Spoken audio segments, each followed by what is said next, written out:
আমাদের কুমিল্লা বিমানবন্দর পুনরায় চালুর জন্য মানববন্ধন করতেছি আমরা বরুড়াতে। কি বলেন, ঠিক কিনা? অসংখ্য মানুষ আছে এখানে।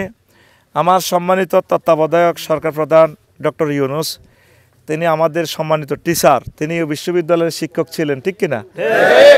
আল্লাহ জাল্লা শানু তাকে নোবেল প্রাইজে ধন্য করেছেন, তিনি আমাদের আইকন। বর্তমান তত্ত্বাবধায়কে উপদেষ্টা আছে আমাদের প্রিয় ছাত্র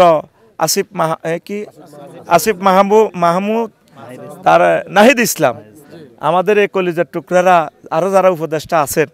আপনারা ইচ্ছে করলে আমাদের কুমিল্লা বিমানবন্দরটা পুনরায় চালু করতে পারেন। আমি লিখে দিয়েছি মদিনা মুনাওয়ারা বিমানবন্দর টু কুমিল্লা বিমানবন্দর। মানে এটা কেন বললাম, 1942 সাল থেকে 1976 সাল পর্যন্ত বিমানবন্দরটা চালু ছিল। কি বলেন? এখনো রাডার সিস্টেম, সিভিল এভিয়েশন, ডিএচএফআই এই জিনিসগুলো এখনো চালু আছে। শুধু 15 থেকে 20 কোটি টাকা বিনিয়োগ করলে, অল্প কিছু লোকবল, সিভিল ট্রাফিক নিয়োগ দিলে কুমিল্লা বিমানবন্দরটা পুনরায় সচল হয়। এখনও 40টা এয়ারবাসকে ট্রাফিক সিগন্যালিং দিচ্ছে কুমিল্লা রাডার, আর মাসে 30 লক্ষ টাকা আয় হচ্ছে। 77 একর জায়গাতে কুমিল্লা বিমানবন্দরটা এখনও অলরেডি রেডি আছে, যাত্রীদের জন্য সব ব্যবস্থাপনা রেডি আছে। কি কারণে এত বছর পরেও বিমানবন্দরটা বন্ধ? তারপরে নোয়াখালী টু কুমিল্লা পদ্মার বাজার যে 4 লেন এশিয়ান হাইওয়ে রোড, 2 রাস্তার মাথায় বিমানবন্দরটা। তা আমি বাংলাদেশ সরকারের কাছে দাবি রাখি, মানববন্ধন রোডে করলে তো জ্যাম হয়। আপনি বলেছেন আপনারা আমার কাছে একটু লিখে দিলেই হবে, আমি আপনাদের দাবি পূরণ করব। আজ আমরা গভীর রজনীতে প্রায় রাত 12টাতে আমরা অসংখ্য জনগোষ্ঠী নিয়ে, একটু জনগণকে আপনারা সায় দিয়েন, তাদেরকে নিয়ে আমরা মানববন্ধন করতেছি। আশা করি অতি শীঘ্রই আপনি আমাদের মনের স্মৃতিপথে থাকবেন। আপনি দ্রুত ঘোষণা দেন কুমিল্লা বিমানবন্দর দ্রুত চালু হয়। কি বলেন আপনারা? ডক্টর ইউনূস সাহেব, তত্ত্বাবধায়ক প্রধানের কাছে আপনারা এই দাবি রাখেন তো? আমরা কোথায় আছি এখন? বরুড়া কোন জায়গা? হ্যাঁ, জালগাঁওতে আছি আমরা। আমাদের বরুড়া, কুমিল্লা, চৌদ্দগ্রাম, রামগঞ্জ, লক্ষ্মীপুর, চাঁদপুর, তারপরে নোয়াখালী, ব্রাহ্মণবাড়িয়া, হবিগঞ্জ, ফেনী, এই এলাকার রেমিটেন্স বাংলাদেশের সবচেয়ে প্রবাসীদের রেমিটেন্স হয়, ঠিক কিনা? আমরা লাকসাম থেকে ঢাকা যাইতে অনেক সময় আমরা ঢাকা বিমানবন্দর যাইতে 16-17 ঘন্টা জ্যামে পড়ি। তাইলে কুমিল্লা থেকে লাকসাম যাইতে আমাদের 12-13 মিনিট লাগে। সেখানে যদি আমাদের ঢাকাও যদি বিমানটার নামে আন্তর্জাতিক বিমান আমরা, তাহলে আভ্যন্তরীণ বিমানের ট্রানজিট দিয়ে বা আভ্যন্তরীণ বিমানে আমরা কুমিল্লাতে আসলে তাহলে 5,000 টাকা ভাড়া নিলেও অর্থনীতি সচল হবে, প্লাস আমরা দ্রুত আসতে পারবো, অ্যাক্সিডেন্ট থেকে বাঁচবো। কি বলেন? আর যদি বিমানবন্দরটা কুমিল্লা হয় তাহলে অন্তত 7-8 কোটি লোকের চাপ ঢাকা থেকে কমবে, জ্যাম কমবে। ঢাকাবাসীর যে পানি সংকটে আছে, আবহাওয়া দূষণে আছে, জলবায়ু দূষণ, সেখানে আমার প্রিয় ঢাকাবাসীদেরকে রক্ষা করতে হলে কুমিল্লা বিমানবন্দরের বিকল্প নেই। প্রতিদিন হাজার হাজার লোক উঠানামা করে, তাদের জন্য লাখ লাখ লোক আত্মীয় স্বজন ঢাকা যায়। ঢাকা থেকে এক গ্লাস পানি খাইলেও ঢাকাবাসীর পানি সংকট, রিজিক সংকট, জ্যাম হয়ে যায়। আমাদের জাতীয় উন্নয়নের এটা অন্তরায়। এই জন্য তত্ত্বাবধায়ক সরকারের কাছে আমি আপনাদের পায়ে দরখাস্ত রাখবো, দেশের কথা চিন্তা করে আমরা প্রায় 7-8 কোটি মানুষ দক্ষিণবঙ্গে আছি, তাইলে ট্রানজিট দিয়ে হলেও সোনার মদিনা থেকে রাসূল সাল্লাল্লাহু আলাইহি সাল্লামের দেশের মাটি নিয়ে আসবে বিমানের চাকা আমার কুমিল্লাতে। সৌদি আরবের একদম পূর্ব দিকে আছে কুমিল্লা জেলা। কি বলেন? ম্যাপটা যদি দেখেন কুমিল্লা জেলা, মানুষ মরলে উত্তর দিকে মাথা রাখে, কেবলার দিকে, মানে কেবলামুখী করে রাখে। মদিনা তৈয়বার কেবলা হচ্ছে কোন দিকে? এই মদিনা তৈয়বার কেবলা হচ্ছে দক্ষিণ দিকে। তাইলে মদিনাবাসী যারা মরছে তাদের ফাও কোন দিকে? পূর্ব দিকে। তাইলে মানুষ কবরে রাখলে তার নজর থাকে ফায়ের দিকে। রাসূল সাল্লাল্লাহু আলাইহি সাল্লামের নজর কুমিল্লার দিকে, রাসূল সাল্লাল্লাহু আলাইহি সাল্লামের পা মুবারক কুমিল্লার দিকে।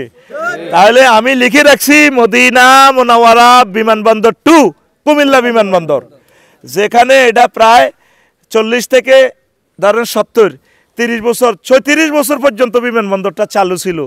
কিসের কারণে বিমানবন্দরটা বন্ধ? যেখানে রাডার সিস্টেম, সিভিল এভিয়েশন, সব টেকনোলজি চালু আছে। আপনারা কি এটাতে একমত কিনা? তাহলে আমাদের চান তো? আমরা চাই মদিনা থেকে সরাসরি আমরা কুমিল্লা বিমানে আসতে পারি, এটা আমরা সবাই দাবি। লিল্লাহে তাকবীর, আল্লাহু আকবার। হাজী মনির ভাই বলেন। জি আমরাও চাই, চান তো? আমরা তোমরা সবাই বলো, চাও কিনা? চাও কিনা? আল্লাহ, এই গভীর রজনীতে কেউ কারো কাছে কিছু চাইলে ফিরে না। আমরা সরকার বাহাদুরের কাছে চাচ্ছি, আমরা রোড জ্যাম লাগাই নাই। আল্লাহ, আমাদের এই দাবিটা তুমি পূরণ করো, আমাদের দূরত্বটা কমে যাবে। আমরা জ্যামে জ্যামে আমরা শেষ হয়ে গেছি, অনেকগুলো অ্যাক্সিডেন্ট হয়। আল্লাহ, এই আবেদনটা মানববন্ধনটা করলাম, তুমি দয়া করে এটা কবুল করো। আসসালামু আলাইকুম ওয়া রাহমাতুল্লাহি ওয়া বারাকাতুহু। আসসালামু আলাইকুম ওয়া রাহমাতুল্লাহি ওয়া বারাকাতুহু। প্রিয় বিশ্ববাসী, বাংলা ভাষাভাষী ভাই বোনেরা, আপনাদেরকে আন্তরিক মোবারকবাদ জানাই। আমরা কুমিল্লা বিমানবন্দর পুনরায় চালুর জন্য মানববন্ধন করতেছি। মান্যগণ্য কলিজার টুকরারা আছেন, বাংলাদেশ সরকারের একজন ইঞ্জিনিয়ারও আছেন, ইঞ্জিনিয়ার মাকসুদুর রহমান, তাদের জন্য দোয়া করবেন। কুমিল্লা বিমানবন্দরটা চালু ছিল, এখনও রাডার স্টেশন চালু, সিভিল এভিয়েশন সহ ডিএফই সকল কিছু চালু আছে। 40টা এয়ারবাসকে প্রতিদিন সিগন্যাল দিচ্ছে। এতে আয় হচ্ছে বাংলাদেশ সরকারের মাসে 30 লক্ষ টাকা। তারপরে যাত্রীর জন্য সকল ব্যবস্থাপনাও আছে। শুধুমাত্র 15 থেকে 20 কোটি টাকা খরচ করলে, অল্প কিছু লোকবল নিয়োগ দিলেই কুমিল্লা বিমানবন্দরটা আবার পুনরায় চালু হয়। অলরেডি রাডার সিস্টেম চালু আছে, তাহলে ব্যাংকক, ইয়াঙ্গুন, কলকাতা, আগরতলা সহ সারা পৃথিবীর সাথে যোগাযোগ হয়ে যায়। আবার আভ্যন্তরীণ রুটেও বিমানটা চলাচল হলে ঢাকার উপরে চাপ কমে, রোডের উপরে চাপ কমে, জ্যাম সৃষ্টি হবে না আশা করি ঢাকাতে। কারণ ঢাকাতে এমনিই লোকবলের প্রচণ্ড চাপ। আমরা যদি এদিকে দক্ষিণবঙ্গের আমরা প্রায় 5 থেকে 7 কোটি লোক আছি। আর বিশেষ করে কুমিল্লা, নোয়াখালী, লক্ষ্মীপুর, চাঁদপুর, ব্রাহ্মণবাড়িয়া, ফেনী, এরপরে হবিগঞ্জ সহ এই এলাকা প্রবাসী বেশি।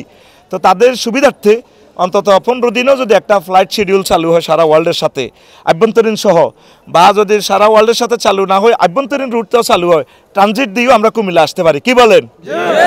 তাহলে আমাদের কলিজার সম্মানিত শিক্ষক, আমাদের প্রিয় ওস্তাদ ডক্টর ইউনূস সাহেব, তিনি শিক্ষক, তাকে আমরা শুধু সরকার বাহাদুর প্রধান হিসেবে জানি না, তিনি শিক্ষক, শিক্ষকেরা মহামানব। আমাদের প্রিয় শিক্ষকের কাছে আমরা দাবি রাখি, ডক্টর ইউনূস সাহেব তিনি প্রধান উপদেষ্টা, এবং আমাদের উপদেষ্টা নাহিদ, এবং আমাদের উপদেষ্টা কি আসিফ মাহমুদ, আমার 2 কলিজার টুকরা। তারপরে আসিফ নজরুল স্যার তো তিনি সম্মানিত টিচার। আমি আপনাদের কাছে বিনীত করজোড়ে এই এলাকার গণমানুষের পক্ষ থেকে আমি মানববন্ধন করছি, আপনারা কুমিল্লা বিমানবন্দর পুনরায় চালু করেন। 42 সাল থেকে 76 সাল পর্যন্ত কুমিল্লা বিমানবন্দর অলরেডি চালু ছিল, কিসের কারণে এটা বন্ধ? আর রাডার সিস্টেম এখনো চালু। আল্লাহ, তুমি আমাদের আশা পূরণ করো, আমিন। আল্লাহ, আমাদের অনেক কষ্ট হয় ঢাকা বিমানবন্দরে, সেখানে আমাদের অনেক কষ্ট হয়, অনেক মানুষ অ্যাক্সিডেন্টে মারা যায় জ্যামে পড়ে। হ্যাঁ, কুমিল্লা রেমিটেন্স বেশি, কুমিল্লা, নোয়াখালী, ফেনী প্রতিবার ট্যাক্সেও কুমিল্লা ফার্স্ট হয়। তাহলে আমরা কেন বিমানবন্দর পাবো না? আমরা সরকার বাহাদুরের কদমে দরখাস্ত রাখি, কুমিল্লা বিমানবন্দর পুনরায় চালু হোক। এখানে আমি লিখে দিয়েছি মদিনা মুনাওয়ারা বিমানবন্দর 2 কুমিল্লা বিমানবন্দর, কি বলেন? হজে একটা ফ্লাইট শিডিউল যদি চালু করে, আমরা এদিকের মানুষগুলো কুমিল্লাতে নামলাম, রাসূল সাল্লাল্লাহু আলাইহি সাল্লামের সাথে আমাদের একটা সেতু বন্ধন হলো, মদিনা এয়ারপোর্টের ধুলাবালি আমাদের কুমিল্লা লাগলো, ইনশাল্লাহ। রাজি আছেন তো? তাহলে প্রবাসী ভাইয়েরা, এই আন্দোলনটা আমি মাহফিলে করব, সময় নাই, মানববন্ধন মানে মাহফিলে। এখন লাকসাম থেকে আমরা এই মানববন্ধনটা করলাম, আপনারা অধিকভাবে শেয়ার, তারপরে কমেন্টস করে সরকারের কর্ণকুহরে পৌঁছায় দেন। রোডে ঘাটে আমরা মানববন্ধন করব না, জ্যাম লাগবে, মানুষের কষ্ট হবে। আমাদের ডক্টর ইউনূস সাহেব বলছে, শুধু আপনারা যে কোনো দাবি আমাকে পৌঁছায় দেন, আমি আলহামদুলিল্লাহ এটা করে নিব, বলছে কি না? তাহলে ওনার এই একটা অথেন্টিক কাজ আমরা দেখতে চাই, কুমিল্লা বিমানবন্দরের স্মৃতির সাথে ওনার যাতে স্মৃতিটা থাকে। 5 আগস্টের সকল শহীদ সহ আমাদের 2000 শহীদের, আবু সাইদ সহ মুগ্ধ ইয়ামিন শাকিলের রক্তে রঞ্জিত এই দ্বিতীয় স্বাধীনতা, আল্লাহ যাতে তাদের এই রক্ত কবুল করে। 30,000 লোক যারা আহত হলো, তাদের জন্য আমরা চিরকৃতজ্ঞ থাকবো, দোয়া করব। এই আহত ভাইদের স্মরণে কুমিল্লা বিমানবন্দর পুনরায় চালু হোক, আমরা পড়ি আমিন। ধন্যবাদ। আসসালামু আলাইকুম ওয়া রাহমাতুল্লাহি ওয়া বারাকাতুহু।